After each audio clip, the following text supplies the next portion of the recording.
Rama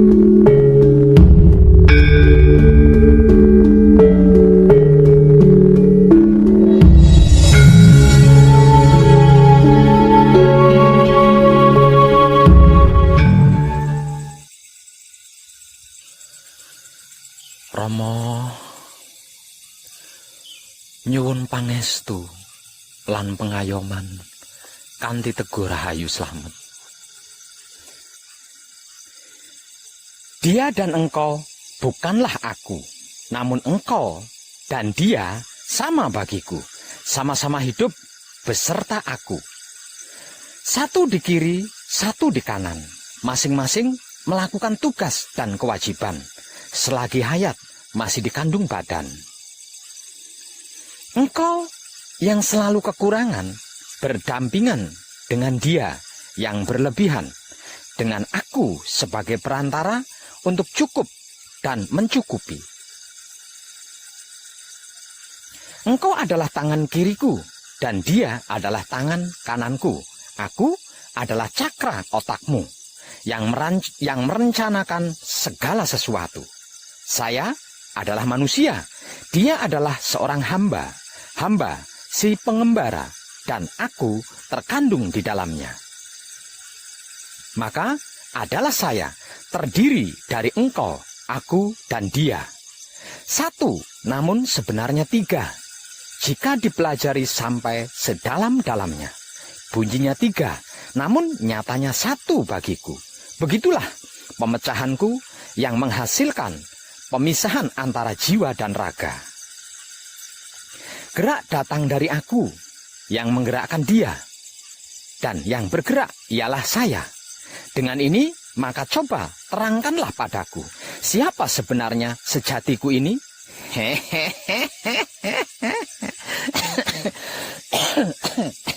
Edan tenan. Coba perhatikan ini.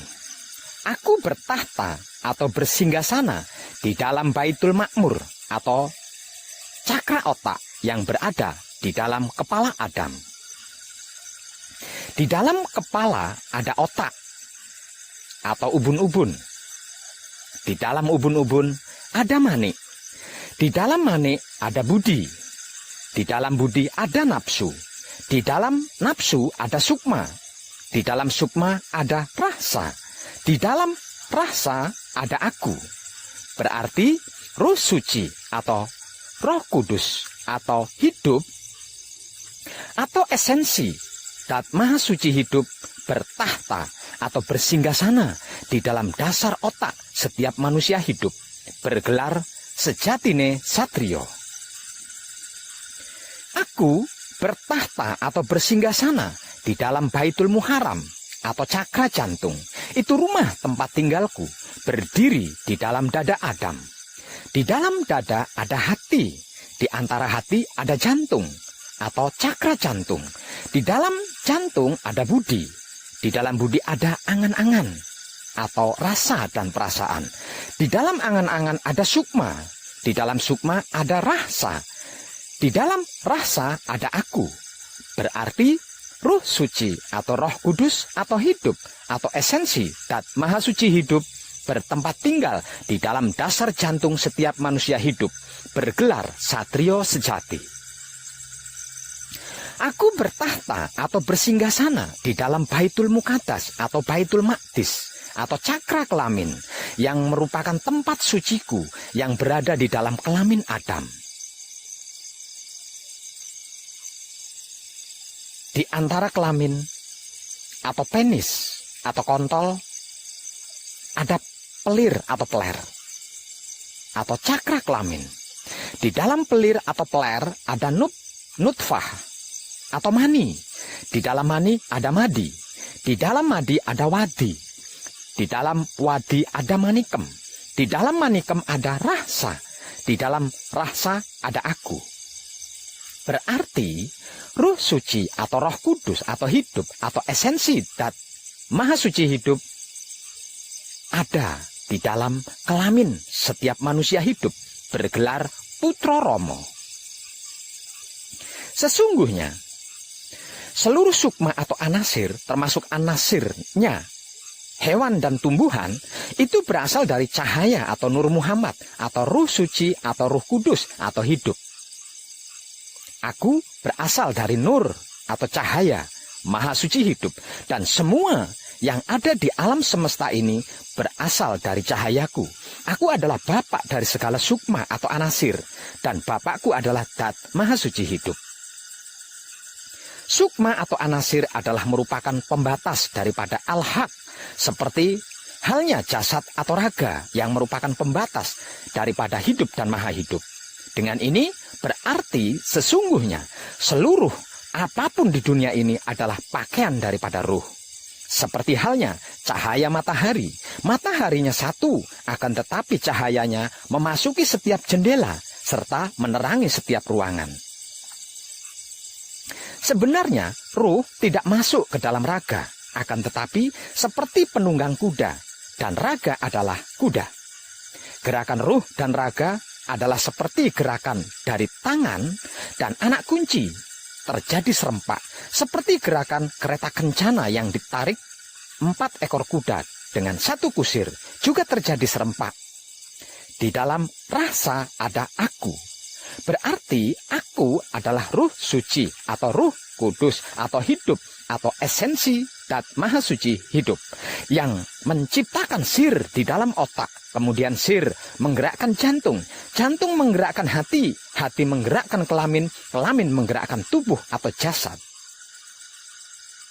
Urut-urutannya seperti ini: hidup, otak, hati, kelamin, tubuh atau wujud, atau ruh, sir, dat, sifat, jasad, atau rasa, rasa, krasa, rumangsa, ngerasa ake, jadi. Romo, ketika tangan melempar sesuatu, bukan tangan yang melempar sesuatu itu, melainkan aku, ya Ruh Suci atau Ruh Kudus atau hidup atau esensi Dat Maha Suci hidup. Sesungguhnya Ruh Suci atau hidup adalah urusan Maha Suci hidup. Arti maksudnya Ruh Suci atau hidup manusia serta segala macam ruh atau hidup lainnya adalah merupakan rahasia Dat Maha Suci hidup.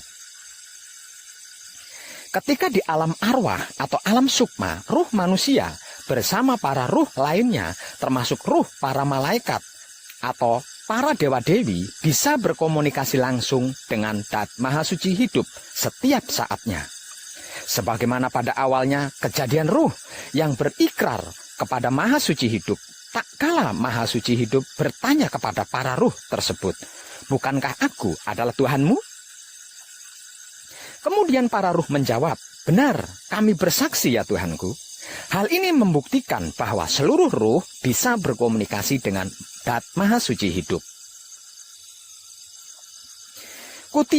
Kutiupkan ruhku kepada jasad. Kemudian ruh masuk ke dalam jasad sambil membawa amanah dari Maha Suci hidup. Apakah amanah itu?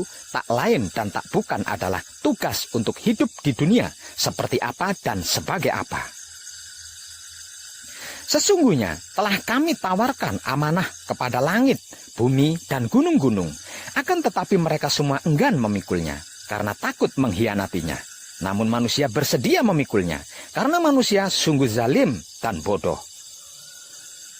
Romo, karena dunia merupakan tempat pembelajaran bagi ruh, maka ruh diturunkan ke dunia dengan tugas sebagai apa dan peran apa di kehidupan dunia ini.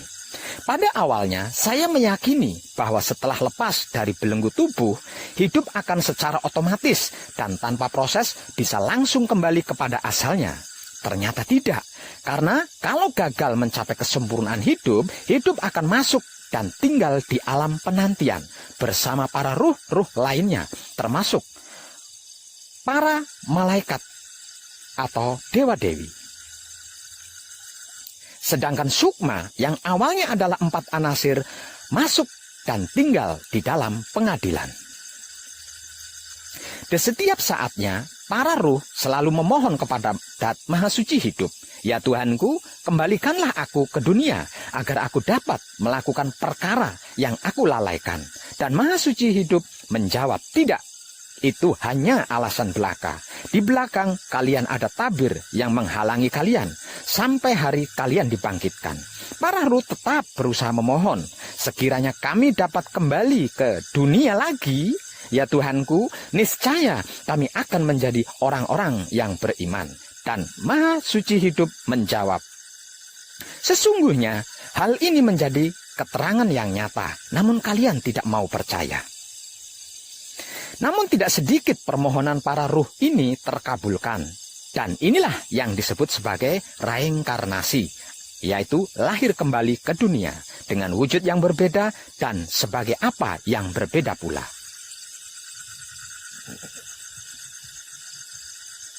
Akan tetapi, tidak sedikit pula para ruh yang bereinkarnasi ini masih melakukan pengingkaran dan tetap mengulang pengkhianatannya kepada Dat Maha Suci Hidup. Namun, Maha Suci Hidup tetap adil lagi bijaksana. Artinya, jika layak untuk direinkarnasikan, ada saja yang diberi kesempatan untuk lahir kembali ke dunia ini. Para kadang kinasiku sekalian, apa yang saya uraikan tadi tidak akan mudah untuk dimengerti dan dipahami bagi orang-orang yang belum pernah bertemu dan menyaksikan sendiri sucinya dirinya sendiri.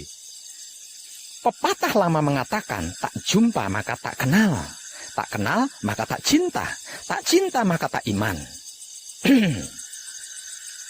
Berikut ini adalah titik terkecil tentang alam semesta seisinya, atau Kanjeng Rama Sejati Gusti Prabu Heru Cokrosemono, yang selama proses perjalanan sejarah dunia belum ada yang mengungkapnya secara umum, terbuka, dan universal. Entah karena takut atau karena ada intrik di dalamnya, atau Romo, cinta kepada Dat Maha Suci Hidup semata, dan cinta kasih sayang yang sesungguhnya adalah rahasia Dat Maha Suci Hidup itu sendiri. Sebab cinta kasih sayang adalah gerak-gerik Ruh Suci atau Roh Kudus atau hidup atau esensi Dat Maha Suci Hidup. Karenanya dibutuhkan kesadaran rasa untuk itu. Bagaimana cara dan teknik serta metodenya agar supaya kita bisa mengenal Maha Suci Hidup? Di manakah ia? Kemana kita harus mencarinya? Apakah harus ke Mekah? Ataukah India? Atau ke negeri Cina? Apakah demikian jauhnya Dat Maha Suci Hidup itu berada? Apakah kita tidak tersesat nantinya jika jarak tempuhnya sejauh itu?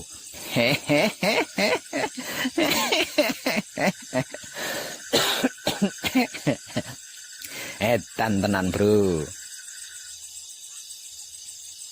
Tidak ada satu ayat pun yang mengatakan Dat Maha Suci Hidup itu ada di Mekah, atau India, atau Cina, atau di Jawa, dan lain sebagainya.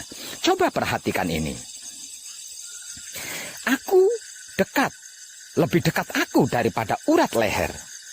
Dat Maha Suci Hidup meliputi segala sesuatu. Dia bersamamu dimanapun kamu berada. Dia telah mengutus seorang utusan di dalam dirimu. Di dalam dirimu, apakah engkau tidak memperhatikan Dat Maha Suci Hidup menempatkan diri antara manusia dengan datnya? Di dalam diri manusia ada cahaya yang maha melihat. Maha Suci akan membimbing dengan cahayanya. Dengan cahayanya bagi siapa yang dia kehendaki, yaitu ruhnya sendiri, yang tak lain dan tak bukan adalah hidup. Hidup yang memberi kehidupan kepada kita dari awal hingga sekarang ini.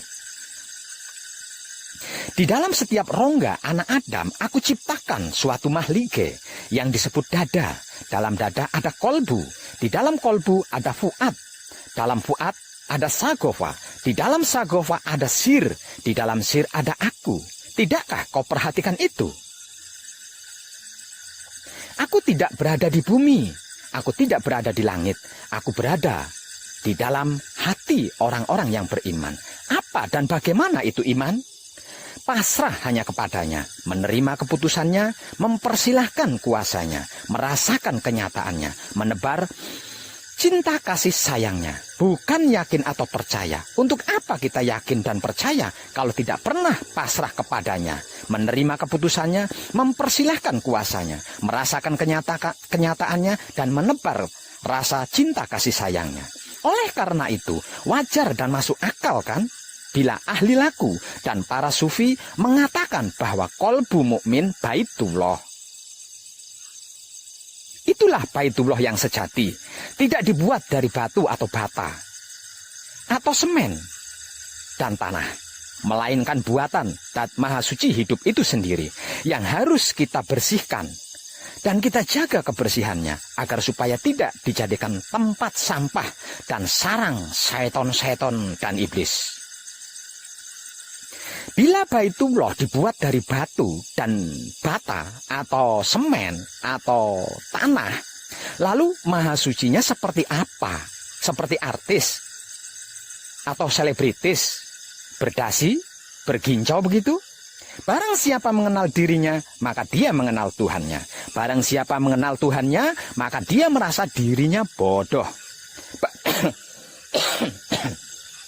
Barang siapa mencari Tuhan keluar dari dirinya sendiri, maka dia akan tersesat semakin jauh. Sungguh, 45 tahun aku berkelana, mengelilingi jagat raya, mencari Tuhan ke berbagai belahan penjuru dunia hingga payah dan berputus asa. Akhirnya saya menjumpai di dalam rumahku sendiri. Rumah yang mana? Aku menatap pikiranku sendiri. Kulihat kotoran ada di sana. Lalu aku bersihkan kotoran itu dan di sana kulihat dia. Aku menatap hatiku sendiri. Kulihat kemelekatan ada di sana. Lalu aku lepaskan kemelekatan itu dan di sana kulihat dia lagi. Aku menatap kelaminku sendiri. Kulihat kotoran ada di sana. Lalu aku bersihkan kotoran itu dan di sana kulihat dia. Dia tidak berada di tempat lain selain 3 tempat tersebut, yaitu Baitul Ma'mur alias otak atau pikiran, Baitul Muharram alias hati atau batin, Baitul Muqaddas alias kelamin atau syahwat. Apakah kurang jelas atau tidak jelas? Tidak ada cara dan teknik serta metode lain selain membersihkan lalu menjaga kebersihan pikiran, batin, dan syahwat. Tidak ada jalan lain selain jujur. Selain jalur